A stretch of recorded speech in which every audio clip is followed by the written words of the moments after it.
Perfect. Are you going to elaborate a little bit on the Interoute experiences? Okay.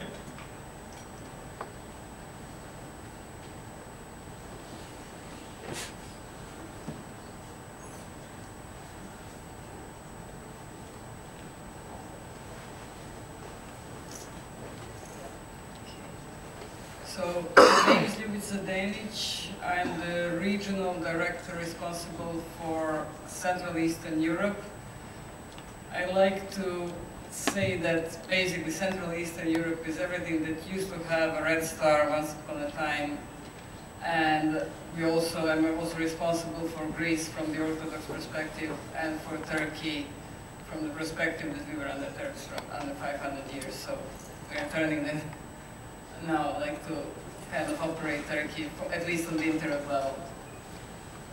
Interoute's approach to new markets and new market challenges is like, Interoute is a company that has been made by either acquiring other companies or building their own networks or leasing on long-term capacities or fibers in the new markets. So basically we did it by acquisition of existing operators that had a good customer base and a network coverage, or a new product that matches into the portfolio. So for example, currently we are looking into buying into a company in Nordics that has video conferencing systems, which will come on the top of our network as a new service that we are going to offer. This is like a new product that matches into the portfolio. Like also looking at the operators or the companies that we are looking into buying is that we do a balance between the good customer base and or network coverage. It doesn't have to be both. It might be either or, preferably it's both. Preferably the price has to be very good, like because Interoute is the company that operates on a very lean level of costs. But again, we have certain things that we are trying to kind of match, sometimes very difficult. So to give you the example, in the past 2 years we didn't buy any companies, but we are extensively looking into buying something by the end of this year and the next year, 2011.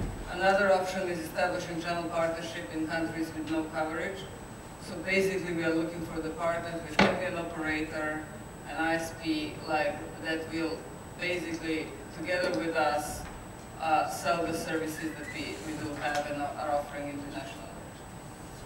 We are establishing the VPOP when the cost of local tails equals the cost of establishing the virtual POP. As the market grows, and depending on the difficulties of licensing, which is, I must admit, still very much unclear for foreign operators. When you look at the web page, and I'm going to relate to the web page of Rattle, it's very difficult to decide, is it easy, is it just as Zoran said, submit the papers and you get it and it's done, or what are the rules? So this is something that I'm suggesting should be improved, at least for the foreign operators. This is our experience and what our legal department has looked at. And as I said, as the market grows, depending on the license, then we turn into the POP. I will give you the example of Russia, where we are currently doing the license application. It's absolute nightmare to get the license, and the company has decided that our business there has grown enough that we should get the license, and we are moving. And it's a cumbersome, tedious process, which currently lasts already 6 months, and it will probably last another 6 months to a year. But it's the Russian regulator, so which is very, very difficult. But that's why I'm saying at least we have a clear picture in the time frames, like from our own web page here at Rattle, like it's not very clear. Also, another option is changing the product portfolio to match the price decline and new market demands. And this is something that you will see in the rest of my presentation quite a lot. How do we do how we match the price decline that exists on the wholesale market and trying to match the demand for growth. So basically we have the traditional carrier services that can be cumbersome, poor service granularity, lack of efficiency, slow delivery, and are inflexible. So what Interoute has done, we have developed 4 types of products: unified connectivity, unified communications, unified computing, and unified transmission. So you can see that this presentation can be available later on to learn, right? To everyone, I don't want to dwell you can see what are the services on each. But like this is how we are trying to offer new services on the existing markets, but more even on the new markets to attract new customers and like even more the partnerships. So this is the comparison between typical network operators, typical system integrators, and what Interoute is offering, which we call unified connectivity. And you can see like we're offering this, what we call cloud computing, or as we do it because we have our own network, or a good partner in the countries where we don't have the network. Again, benefits is that what we are doing, we are offering one solution, a lot of savings, a lot of simplification. We eliminate associated infrastructure and overheads. We are offering inherent equipment, power, space, resource savings, and basically we remove the need of the customers to carry out their own network build. So this is something that we call it Interoute on net. This is the Interoute on net unified connectivity. This is the solution that we are offering to our customers in order to give the option for larger bandwidth and pan-European access. So basically, any customer, any operator can be easily connected in the European network that we do have.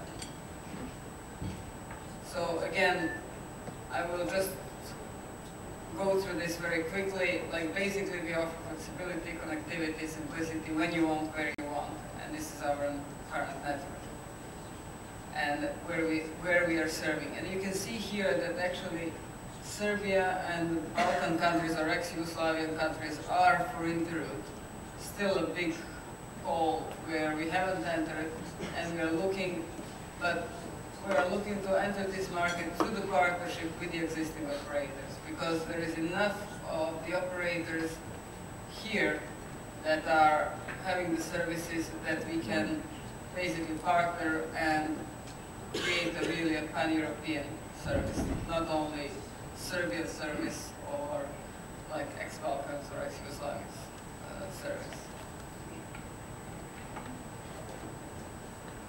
Could we please go back to the picture? I could not help noticing that there is a hole where ex-Yugoslavia is. Hopefully this hole will be fulfilled. This is what we are hoping and we are looking at. And I must say that, for example, on the Eastern European region, on the area of Budapest, Hungary, Romania, Bulgaria, these are all long-term lease capacities, so 15 years IRU. This is not something that we are owning ourselves.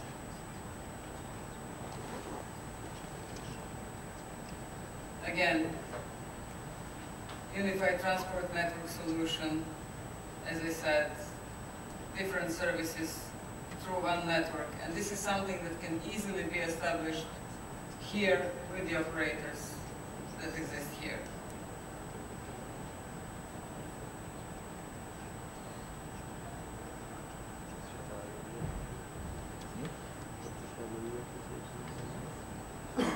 Again, solution for the corporate customers. I don't know how many corporate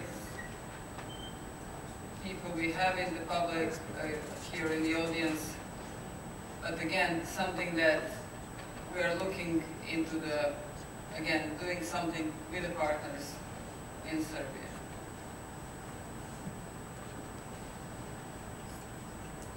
Going through service interface, basically, again, Interoute competitive advantage begins with the network ownership. Whether the network should be owned in every country, it's a questionable thing, and we do measure it by market possibilities, operators that exist in the market, and business rationale on this. And also by looking into not to damage our strategic partnership with the partners that are already here, like for example Telfor, Telfor Serbia, like our strategic partners in the region. So basically, we are also looking into that, not wanting to damage that relationship that we have.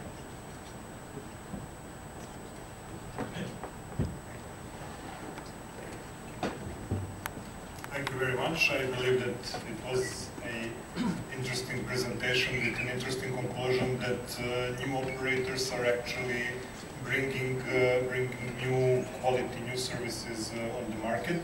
If I again understood correctly, you are looking for a partnership model to extend your presence in Serbia. Yes. For the day. Okay. Thank you.